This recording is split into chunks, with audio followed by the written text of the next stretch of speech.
Pittsburgh on Thursday, former President Barack Obama admonished black men for being hesitant about voting for Kamala Harris.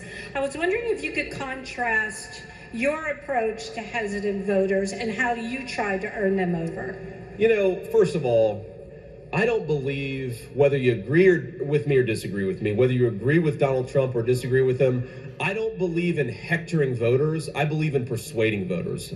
Your support is not something I'm given or something I'm owed. It's something you got to go out there and work for. So one, I just don't like the tone of going in. I mean, look, the better question for Barack Obama or anybody to ask is not why black men, it's not how dare you not vote for Kamala Harris. It's maybe they're thinking about voting for Donald Trump because they're sick of being censored, they're sick of being told what to do, and they're sick of not being able to afford the American dream. Maybe that's why we're getting a lot more black voters than Republicans in the past. But you know, the last point I want to make is, you know, I got to say, and shocker, newsflash here, I've defended Kamala Harris once, I'm about to defend Barack Obama once.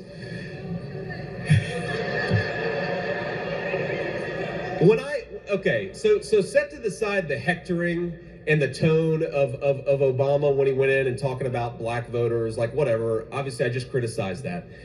You know what I was watching him talk, you know what I thought to myself is, agree or disagree, and obviously I disagreed with about 99% of what he did when he was in office. He had substance and Kamala Harris does not.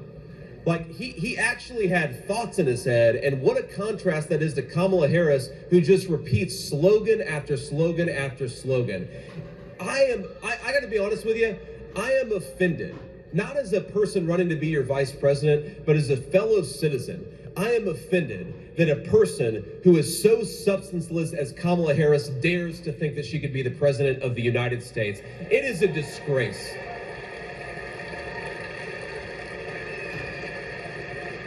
I mean, what does she want to do about Israel and the Middle East? She'll give you a slogan. How does she want to lower the price of groceries? She'll give you a platitude. How is she going to make the lives of her fellow citizens better? She turns around and runs from the camera. A person like that has no business being near the Oval Office of this country. We cannot let it happen. And I'd ask you, I mean, to all of you out here, this is one of the things that's at stake. I mean, look, I imagine, at least I hope, that you guys aren't thinking about voting for Democrats in the future.